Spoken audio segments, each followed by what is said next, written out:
Hello, and welcome to episode 26 of the Watership Down podcast, in which we will be looking at the second to last chapter of part 2 of the book, chapter 28, At the Foot of the Hill. I hope to cover the following chapter 29 as well, but time pressure has caught up with me, and I'd rather get the episode out on its usual Thursday without doing a rush job. Sorry about that. I'm recording indoors again, but I'm being a little less paranoid about background noise. I expect I will record outdoors again, as it's quite relaxing. Obviously, if a pneumatic drill starts up, I may reconsider. 2 pieces of burrow keeping this week. Firstly, all episodes of this podcast are now being made available on the YouTube channel. I'll get them up as soon as I can. Secondly, I love it when listeners to this podcast adopt particular roles. Rebecca Porter, who is currently binge listening the episodes so far, is proving a very effective corrector of detail. Her latest refers to my skepticism about Blackberry definitely being the rabbit with black-tipped ears referred to in Chapter 1. At the time, I questioned the basis upon which the 1978 film made him that rabbit, but she has pointed out the following, which I completely missed. Quote, I remembered how the movie designated Blackberry as having tipped ears, when in Chapter 1 it's not really specified. But in Chapter 3 there's this, quote, Blackberry, the rabbit with tipped ears who'd been startled by Fiver the evening before, end quote. And end quote from Rebecca. Again, a good point well taken.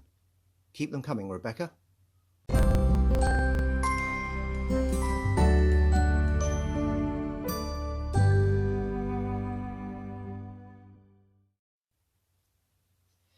Kehaar and Black Headed gulls briefly revisited. Last week, me and my wife travelled to Wiltshire to visit relatives. During the journey, we stopped at a motorway service area that is only 13.5 miles or 21.5 kilometres from Watership Down. In the car park of the service area, at a time of year 2 months after the arrival of Kehaar on Watership Down, I clearly saw a black-headed gull with its head moulted white, as Kehaar appears in my photoshopped image of him and Hazel on the Instagram account for this podcast. Black-headed gulls are clearly a more inland species of gull than most, and it seems that Kehaar, throughout his most important actions in Watership Down, would actually have had a mostly white head with a small black spot behind each eye. The days after the Great Raid returns to Watership Down, after the escape from Efrafa down the Test, are referred to as the, quote, dog days, or the time of year in the UK when we get day after day of hot weather, which we usually complain about. This is presumably around July and August. It is also around the time of year when Kehaar has left the narrative to return to the Pigvata. So to sum up, I saw a moulted black-headed gull in the part of Britain where the book is set, at the time of year when the black-headed gull in the book leaves the story. Conclusion. The 1978 film got his appearance almost entirely wrong, on the assumption that they clearly molt way before winter. It is pedantry such as this that is the point of such a podcast. However, we also have to bear in mind that he wouldn't have looked anywhere near as cool, which is obviously also important. What do you think?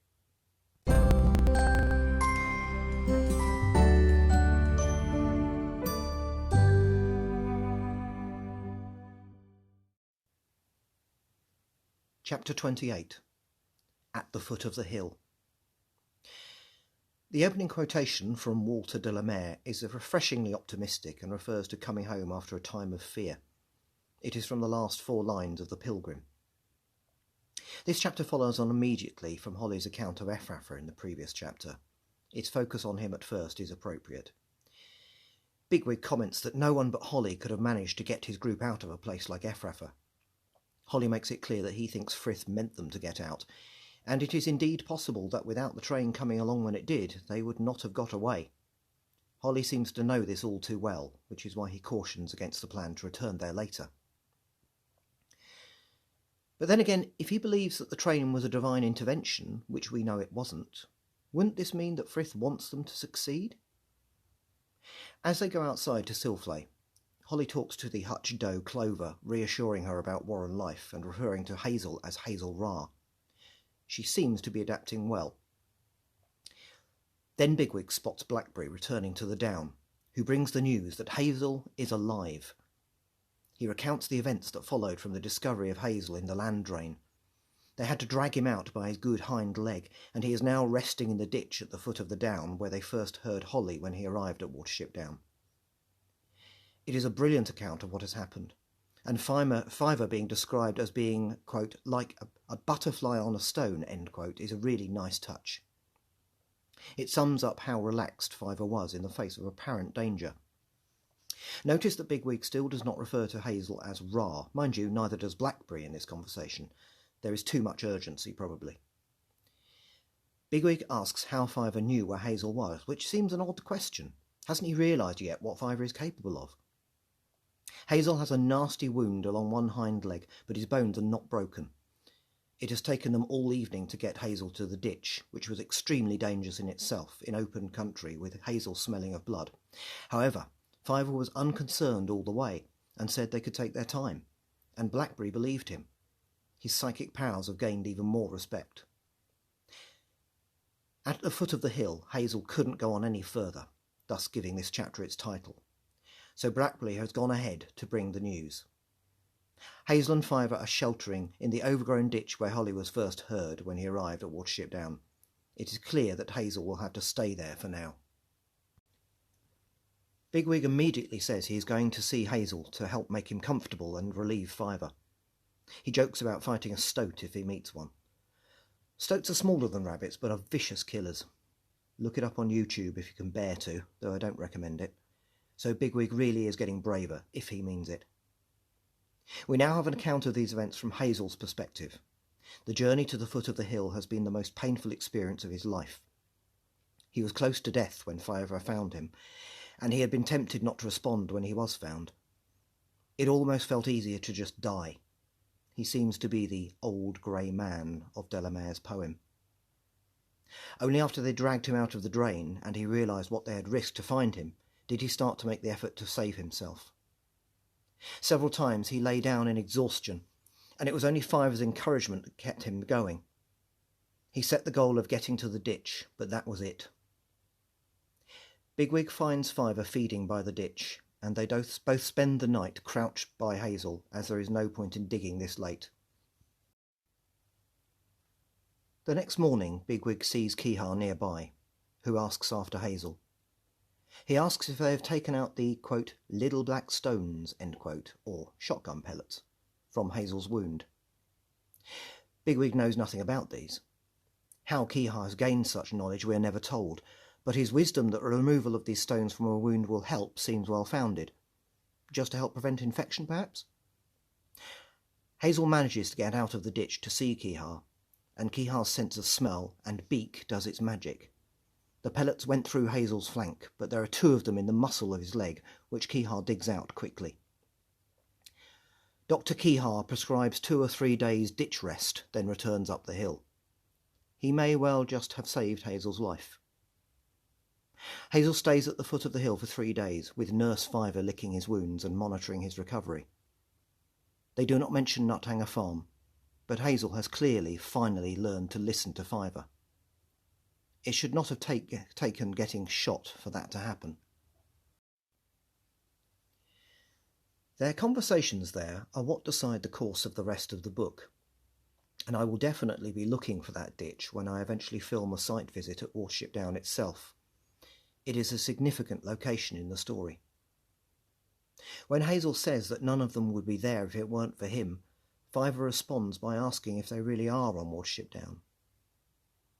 This is the strange opening to Fiver talking of another country, where we go when we dream and when we die.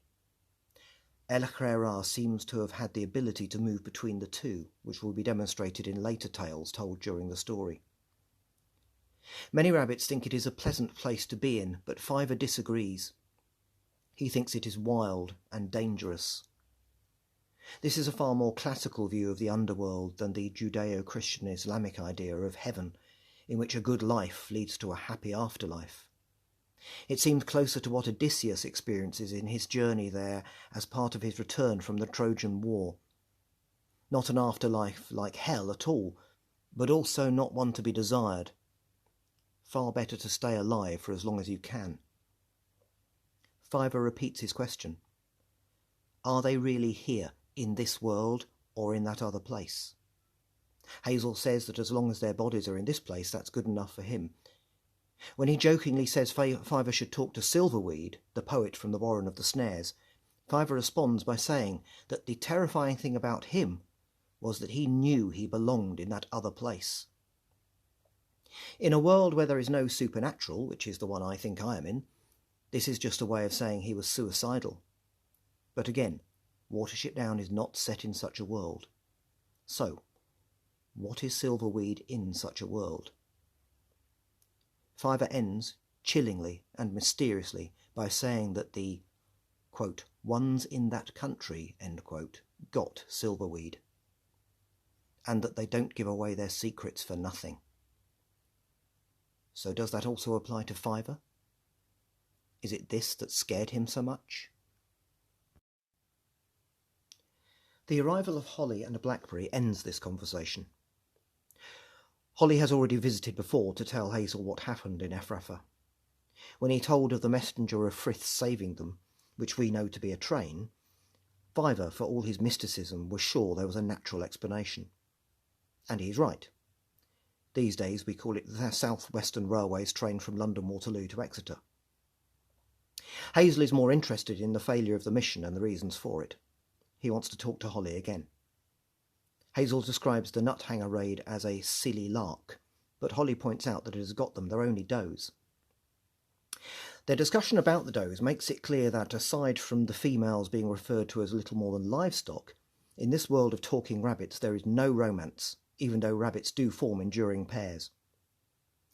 The introduction of romance into the 1999 TV series and the 2018 Netflix series that seems to have been partly inspired by it is a mistake from this point of view, one that I believe the 1978 film entirely avoids.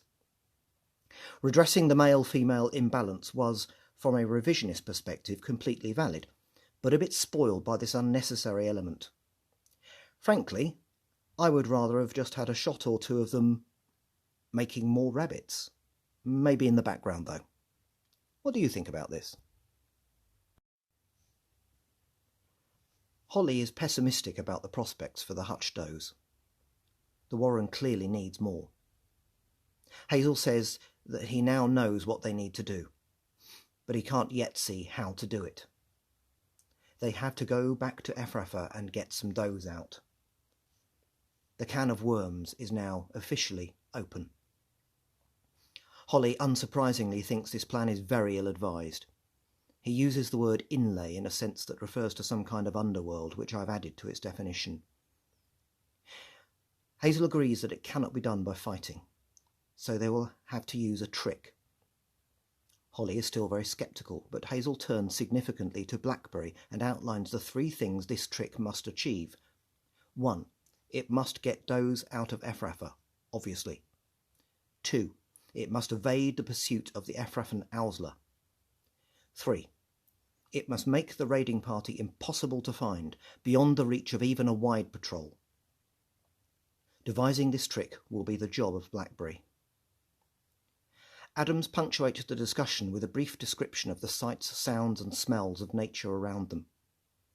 It concludes with 2 mating beetles flying away. Hazel points out that they are doing what the rabbits cannot. They need to find a way to put that right for good. Blackberry says he thinks he can see how to achieve the first goal, but not the other 2 yet.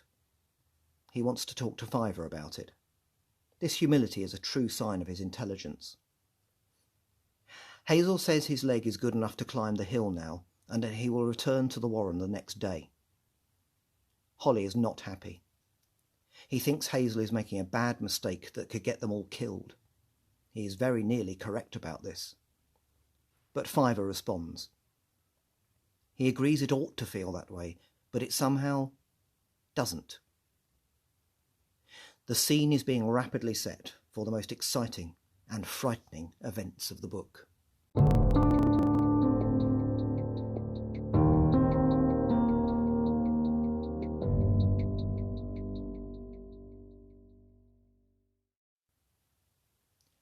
Thank you once again to John Ruths for his notes and to Rebecca Porter for her scrutiny. This is all very helpful.